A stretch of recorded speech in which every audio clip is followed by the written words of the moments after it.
हाय दोस्तों, किरण देवी टीचिंग 2.6 में आप सभी का स्वागत है एवं वेलकम है। तो जैसा कि आप सभी को पता है कि इस चैनल पर सभी प्रीवियस ईयर के पेपर चल रहे हैं जो कि 2011 से 2024 तक के संपूर्ण पीवाईक्यू कराए जाएंगे और जो 25 के होंगे वो भी सब इंक्लूड करते जाते हैं। हर साल के सभी इंक्लूड करते जाते हैं जिससे कोई भी क्वेश्चन या कोई भी पेपर आपका छूट ना पाए। आप सभी पेपर लगा के जाएं एग्ज़ाम हॉल में और अच्छे से एग्ज़ाम करके आए, एक ही बार में एग्ज़ाम निकालें। तो इस चैनल पर सभी प्रीवियस ईयर के पेपर डले हुए हैं। हालांकि सोशल साइंस सामाजिक अध्ययन के सारे पेपर डले हैं जो कि 2011 से 24 तक के भी हैं। तो आप सभी जाकर वहाँ चेकआउट कीजिए। प्लेलिस्ट में नंबर वाइज क्लासेस हैं और लॉन्ग टाइम की भी क्लासेस हैं और कम टाइम की भी है। तो आप सभी कोई भी जो आपको अच्छी लगे वो देख सकते हो। तो चलो यहाँ पर जहाँ से भी मैं क्वेश्चन छोड़ती हूँ वहीं से स्टार्ट कर देती हूँ आप सभी के लिए कि आपका क्वेश्चन बीच में कोई रह ना जाए। तो चलो स्टार्ट करते हैं आज की क्लास। और जो चैनल पर नए आए हुए हैं वो चैनल को लाइक एवं सब्सक्राइब कर दीजिएगा। बेल आइकन को प्रेस सभी को शेयर, क्योंकि एक लाइक एक सब्सक्राइब में एक शेयर में कुछ नहीं आपका जाएगा, मुझे भी मोटिवेशन मिलेगा और आपको भी एक ऐसी अच्छी और हेल्पफुल क्लासेस मिलेगी जो कि कंटिन्यूली चलती रहती हैं और जो भी अपडेट आती वो मिलती रहती है। तो चलो स्टार्ट करते हैं। और NCERT भी इस पर करवाई गई, वो भी आप सभी देख सकते हो। तो प्रतिभाशाली विद्यार्थियों के सफल समावेशन हेतु एक अध्यापक को निम्न में से क्या करने से बचना चाहिए। जो एक प्रतिभाशाली विद्यार्थी के सफल समावेशन हेतु क्या करे एक अध्यापक, जिससे कि क्या करने से बचे, यहाँ के बोलना क्या करने से बचना चाहिए अध्यापक को, है ना, सफल समावेशन हेतु। तो देखते हैं हम आंसर में क्या आता है। तो विविध दृष्टिकोण को व्यक्त करने के अवसर देना चाहिए, या फिर विद्यार्थियों को शैक्षणिक संवर्धन गतिविधियां प्रदान करना चाहिए, या अध्यापक केंद्रित पाठ्यक्रम को लागू करना चाहिए। तो क्या करने से बचना चाहिए, यानी हमें नेगेटिव ही क्वेश्चन आंसर ढूंढना होगा इस क्वेश्चन का। बचना है क्योंकि हमें, अगर हम बच्चे को प्रतिभाशाली और सफल समावेशन में बनाएंगे तो उसको कोई भी नेगेटिविटी से बचाएंगे। तो हमें वही आंसर ढूंढना है, बचना चाहिए किससे। विद्यार्थियों को उनकी रुचि के अनुसार स्वतंत्र परियोजनाएं करने देना चाहिए। तो देखो हमारा क्वेश्चन के अनुसार जो राइट आंसर बैठ रहा है वो है तीसरा, कि अध्यापक केंद्रित जो पाठ्यक्रम को लागू करना चाहिए, इससे बचना चाहिए, ये नहीं होना चाहिए। इसलिए यही राइट आंसर हो जाएगा हमारा तीसरा। फिर आगे बढ़ते हैं तो देखते हैं हमारा कि एक ऐसा तंत्र तैयार करने के लिए जो विद्यार्थियों की व्यक्तिगत भिन्नताओं को सम्मान दे, एक अध्यापक को क्या करना चाहिए इसके लिए। तो सभी विद्यार्थियों के लिए मानकीकृत पाठ्यचर्या का प्रयोग। देखो ये नेगेटिव टैग वर्ड आ गया, मानकीकृत। आप सभी पेडागोजी की जो पिछली वीडियो डली हुई है उस सभी में जाकर देखिए।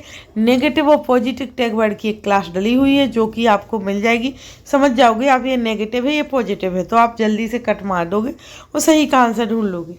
फिर है अधिगम गति और परिप्रेक्ष्यों में विविधता को स्वीकृति। सभी विद्यार्थियों से अधिगम को निम्न अपेक्षाएं, सभी विद्यार्थियों से अधिगम की निम्न अपेक्षाएं, ये हो गया नेगेटिव, ठीक है, अपेक्षाएं। सिर्फ परीक्षा में उच्च अंक पाने की विद्यार्थियों पर ध्यान, ये भी उच्च अंक और सिर्फ विद्यार्थी, ये भी नेगेटिव।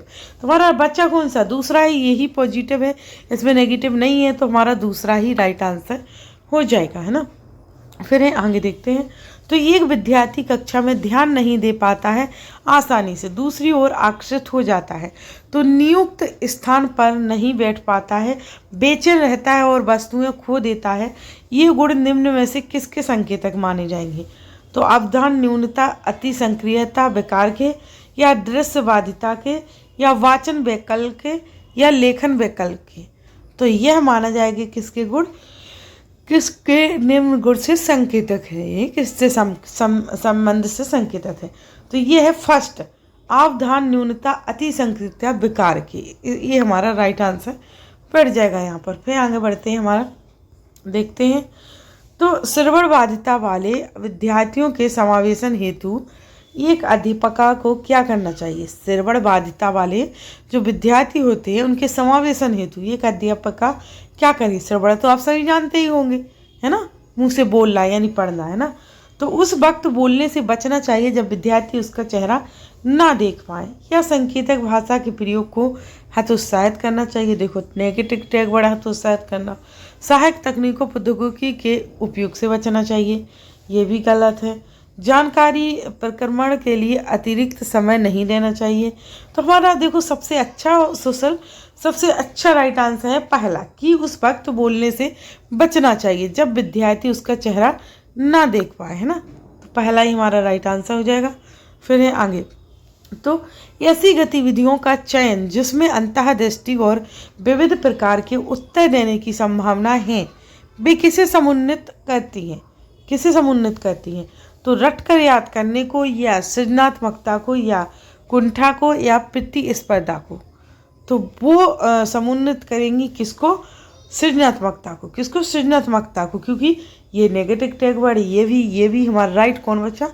दूसरा राइट हो जाएगा, क्योंकि वो पॉजिटिव टैग वर्ड है वैसे भी, और क्वेश्चन के अनुसार भी वो राइट बैठ रहा है ना। तो दो प्रकार से भी हम सही से आंसर लगा सकते हैं। फिर है हमारा, सॉरी ऊपर चला गया, फिर है हमारा क्या, तो परीक्षा में कम अंक पाने वाले विद्यार्थियों को, परीक्षा में कम अंक पाने वाले विद्यार्थियों को क्या करना चाहिए? तो विशिष्ट विद्यालय में भेज देना चाहिए उनको, या केवल व्यावसायिक शिक्षा पाने के लिए मार्गदर्शन देना चाहिए, या दंड देना चाहिए? तो देखो विशिष्ट, ये भी हमारा नेगेटिव, केवल ये भी हमारा नेगेटिव, दंड देना ये भी हमारा नेगेटिव। इसलिए बोल रहे हैं कि अगर 30 क्वेश्चन है उसमें से आपके 15 क्वेश्चन तो ऐसे ही नेगेटिव और पॉजिटिव टैग वर्ड से हल हो जाएंगे, आपको कोई ज़रूरत ही नहीं पड़ेगी ज़्यादा पढ़ाई करने की। तो वो क्लास ज़रूर देखिएगा जाके, उससे बहुत सॉल्व होंगे। पिछली उसमें पेडागोजी में प्लेलिस्ट बना दी गई, नंबर वाइज क्लास है, उसमें मिल जाएगी। और फिर है उसकी व्यक्तिगत आवश्यकताओं के अनुसार सहायता देनी चाहिए, यही सिर्फ पॉजिटिव है, तो यही हमारा राइट आंसर हो जाएगा, है ना।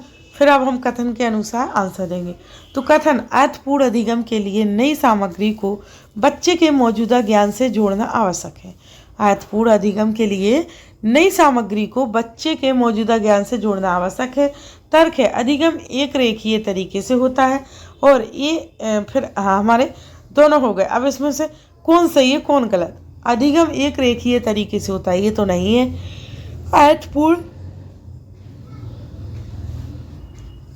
अर्थपूर्ण अधिगम के लिए नई सामग्री को बच्चे के मौजूदा ज्ञान से जोड़ना, राइट। जो भी अधिगम करेगा बच्चा, उसकी नई सामग्री से पिछले जो अर्थ है उनको जोड़ना मौजूदा ज्ञान में बहुत आवश्यकता होती है इसकी। तो हमारा फर्स्ट राइट है और दूसरा गलत हो, तो इनमें से हमारा तीसरा हो जाएगा। ये सही है परंतु आर गलत हो जाएगा, तो तीसरा ही हमारा राइट आंसर हो जाएगा। फिर है विद्यालयों को निम्न में से सफलता की किस धारणा को चुनौती देनी चाहिए? विद्यार्थियों को निम्न में से सफलता की किस धारणा को चुनौती देनी चाहिए? तो विद्यार्थी विद्यालयों में स्वयं को दूसरों से बेहतर प्रमाणित करके सफलता प्राप्त करे, या सफलता प्रतिस्पर्धा संबंधित नहीं होनी चाहिए, या सफलता को संकलित करते समय विद्यालयों को संज्ञानात्मकता के साथ साथ भावनात्मक क्षेत्रों को भी महत्व देना चाहिए, या ये कैसी प्रणाली जिसमें कोई आता है उसे निर्मित करते समय हम यह प्रणाली भी बना देते हैं कि कोई अंतिम स्थान पर आएगा। तो क्वेश्चन के अनुसार जो हमारा राइट आंसर बनता है वो है, धारणा को चुनौती देनी चाहिए किसको? विद्यार्थी विद्यालय में स्वयं को दूसरों से बेहतर प्रमाणित करके सफलता प्राप्त करें, राइट। तो पहला ही हमारा राइट आंसर हो जाएगा। फिर है आगे, तो आगे है हमारा क्या, किसी संप्रदाय को पढ़ाते समय एक अध्यापका को निम्न में से क्या नहीं करना चाहिए? इसमें से देखते हैं क्या नहीं करना चाहिए। तो रूपकों का विभिन्न क्षेत्रों व एक ही क्षेत्र में उपयोग करना, या विभिन्न परिघटनाओं में सह संबंधों को रेखांकित करना, या विद्यालय को कार्य कारण संबंधों को तलाशने के लिए कहना, या गैर उदाहरणों और अपवादों के सम्मेलन का वर्जन करना। तो राइट आंसर हो जाएगा जो नहीं करना चाहिए वो ढूंढना, ना कि हमें करना चाहिए। तो हमारा यही पता चल जाता है कि नेगेटिव और पॉजिटिव में हम क्वेश्चन को अगर अच्छे से नहीं पढ़ेंगे तो हम पॉजिटिव ही आंसर ढूंढेंगे ना इसमें से, ना कि नेगेटिव। हमें क्वेश्चन के अंत में लास्ट में देखना पड़ता है कि इसमें नहीं दिया गया है। तो राइट आंसर हमारा फोर्थ हो जाएगा, गैर उदाहरणों और अपवादों के सम्मेलन का वर्जन करना, है ना। तो फोर्थ ही हमारा राइट आंसर हो जाएगा। फिर है निम्न में से अधिगम की कौन सी तकनीक पर एक अध्यापिका को बल देना चाहिए? तो उद्दीपक प्रतिक्रिया द्वारा अधिगम, या संरचनाबद्ध अन्वेषण की प्रक्रिया द्वारा अधिगम, या रट्टा मार सीखना, दूसरों से ज़्यादा अंक प्राप्त करने के लिए सीखना। तो वैसे भी ये नेगेटिव है, ये भी, तो राइट बच्चा कौन? दूसरा ही राइट है हमारा, वही पॉजिटिव है, इसी को बल देना चाहिए, तो दूसरा राइट हो जाएगा। फिर है आगे, तो निम्न में से कौन सा वाह अभिप्रेरणा का उदाहरण नहीं है? निम्न में से कौन सा वाह अभिप्रेरणा का उदाहरण नहीं है? तो सजा से बचना, रुचि, इनाम, असफलता से डर। तो वाह अभिप्रेरणा का जो उदाहरण नहीं है, ये वाह अभिप्रेरणा है, और वाह जो नहीं है वो है रुचि। रुचि हमारी खुद की होती है, वाह नहीं होती है, तो दूसरा ही हमारा राइट आंसर हो जाएगा। फिर है निम्न में से कौन सा भाव विद्यार्थियों के अधिगम में बाधक रहेगा?